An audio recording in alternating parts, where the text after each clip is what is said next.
Magandang araw po ulit sa ating pong mahal na Panginoon at sa ating lahat. Welcome back po sa ating 365 Daily Devotions. Ako po ulit si Earl at narito po ulit ako para i-share na tuwan ko at pagkakaintindi ko po sa video po ni Pastor Russell Ocampo. Yan. Yung devotion po natin ngayong araw tungkol po sa a loving and relational God. Sabi po rito, in the Bible, God is not only revealed through human characters, but first and foremost as the main character of Scripture. From the opening chapters of Genesis to the coming of Christ, God shows Himself as personal, loving, and deeply relational. Even when people sin and run away, God is the one who comes looking.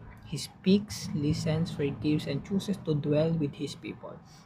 This reveals a God who lovingly initiates relationship by grace alone, not because humans seek Him, but because He first seeks them. Sa Bible po, ang Diyos po mismo ay yung main character kumbaga sa buong scripture na mula sa Genesis hanggang sa pagdating natin Panginoong Kristo, pinakita po ng Diyos na siya po ay personal, mapagmahal at gustong makipag uh, relationship sa atin. Kahit nagkakasala tayo at lumayo tayo sa Kanya, ang Diyos pa rin po ang unang lumalapit at naghahanap sa atin.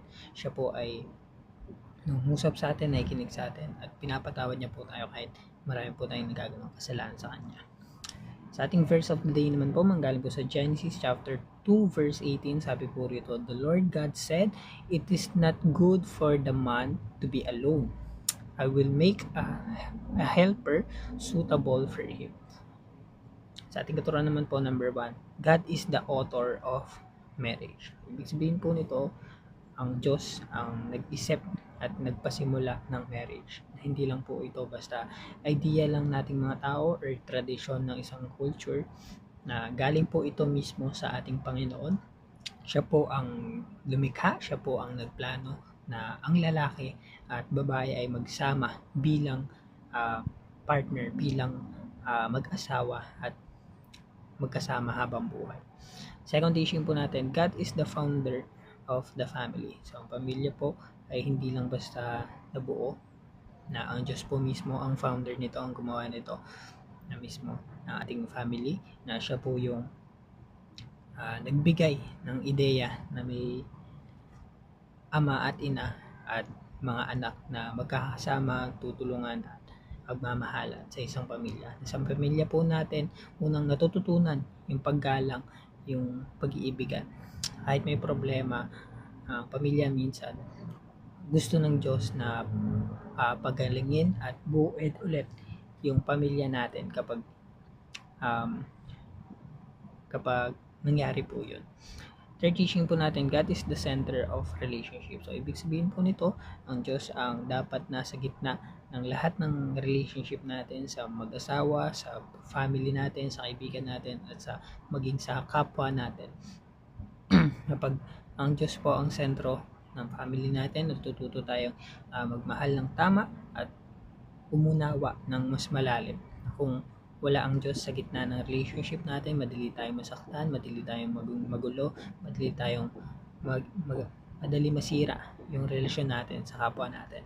Pero kapag inuuna natin ang Panginoong Diyos, siya po ang gumagabay sa atin para manatiling maayos ang relationship natin sa iba. Sa ating application naman po, number 1, mirror the community of the Trinity. So, ibig sabihin po nito, tularan natin yung relationship ng Trinity. Sa Trinity, may united relationship, may pagkakaisa, may pagmamahal at pagbibigay sa isa't isa. Walang inggitan, walang yabangan, walang iwanan. Kapag minimirror natin ito sa buhay natin, tututo tayong makinig sa isa't isa, magpatawad, magpakumbaba at magkaisa sa ating relasyon. Hindi lang natin iniisip yung sarili natin, kundi pati yung kapakanan ng iba.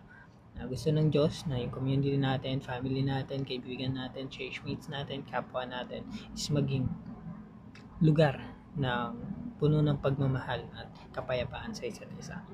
Second application po natin, mend brokenness with the love of Christ. Ibig sabihin po nito, hayaan nating ayusin natin Panginoong Kristo ang nasira sa atin sa pamamagitan ng kanyang pag-ibig. Kapag ibinibigay natin sa ating Panginoong Jesucristo lahat ng pasanin natin, tinuturuan niya tayong maging mapagpatawad, mag-heal, at magpatuloy sa buhay. Ginagamit din tayo ng Diyos para maging instrumento ng kanyang pag-ibig sa iba, para tumulong, makinig, at magbigay kapayapaan sa isa't isa. Third and last obligation po natin, maintain a God-centered relationship. So, ibig sabihin po nito ay panatilihin natin nasa gitna ng Diyos sa bawat relasyon natin. Pag siya ang inuuna natin, tututo tayong magmahal ng tama, na umiwas tayo sa pagmamataasan or galit, na ginagawa po natin ito sa pamamagitan ng prayers, sa pakikinig sa kanyang salita, at sa pagsunod sa kanya araw-araw. Kapag lagi nating binabalik ang Diyos sa gitna ng ating relasyon, mas tumitibay ang ating relasyon natin sa isa't isa. At yun lamang po ang gusto kong i-share sa ating daily devotion. Maraming salamat po sa pakikinig, and God bless us all.